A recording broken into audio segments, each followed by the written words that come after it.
Let's check out the latest custom cruiser from the folks at Yamaha Motor Canada.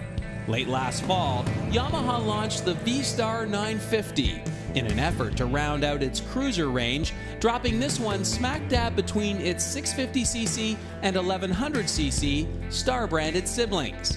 Yamaha calls the V Star 950 a new style classic, and quite frankly, we get it. I mean, everywhere we parked this puppy, folks wandered over to comment on its beefy, stylish good looks.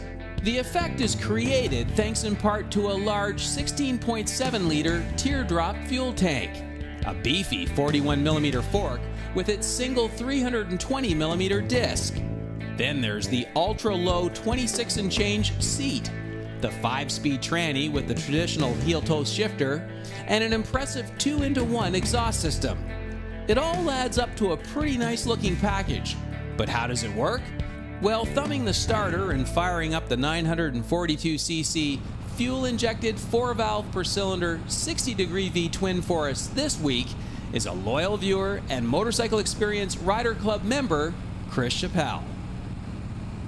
Well, Chris, it just seems like everybody, the Japanese especially, are putting a lot of emphasis on this middleweight cruiser segment, and this is the most recent example from Yamaha. What was your first impression? First thing I saw when I looked at the bike is that, wow, it's a big bike. Because it was kind of intimidating to look at it at first and go, it's a fairly large bike. Yeah. But my opinion changed once I got on it and started riding it. It doesn't have that great big huge bike feel to it, and that was impressive. I like that. Yeah, you looked very comfortable out there on our rolling shots. It seemed to fit you pretty good.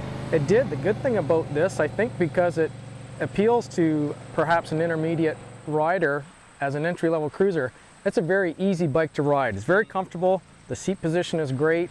The handlebar position I really enjoyed. You know, it makes it a lot nicer bike. V-twin cruisers, it's about the twin, it's about the torque. Did you get torque? Oh yeah, no, the torque was really, really good at the low end, and but surprisingly, very, very comfortable. Hardly any vibration at all, and I was really surprised with that. I loved it. I was like, I kind of didn't know I was on a twin until I gave it some more power, and then like, oh, there it is. Right.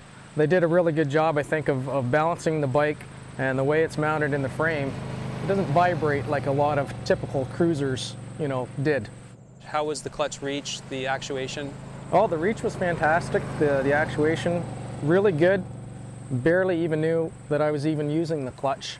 And you would never get tired riding this bike, even if you had to do a lot of shifting. Yeah. You'd never even know. I think Yamaha's really made an effort to make this bike affordable, and they've tried to keep it at a price point. And one of the reasons I'm going to guess at that, or take a stab at that, is that single disc. How did you find the brakes? A little bit weak. Like, I mean, I tried a few times putting a lot of pressure, stopping on the front end. It could be a little bit stronger, perhaps because of economics. They didn't add the second disc. I would like that. I think it would work a lot better. Yep.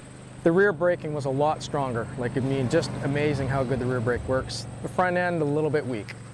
Now, I think we can both agree this looks like a big, heavy bike, but once you get rolling on it, it kind of melts away on you. Did you find the handling? Well, that was a deception. At first, it's a big bike. I thought it was going to be extremely heavy, and it's not. You get on it, it's very comfortable to ride.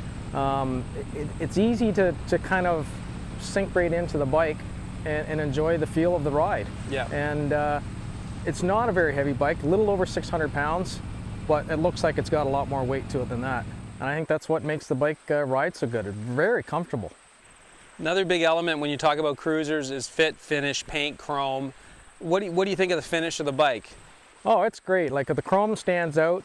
It's extremely tasteful. It's one of those things where it's not too much, it's just right, you know, and that's the thing I like about it. Sometimes when you have too much, it distracts from the quality of the bike, but the finish is good. So if you had to give an overall impression, who do you recommend buy this bike? You know, this could easily be a bike for a rider that's not had a lot of experience riding. You know, a great entry-level cruiser bike because it's not too heavy and it's easy to ride, but at the same time, a real experienced rider, they'd enjoy the comfort of this bike riding it.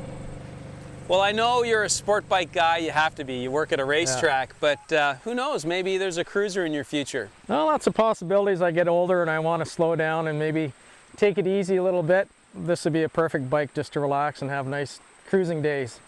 Good job, Chris. Well, thank you. Thank you for coming out today.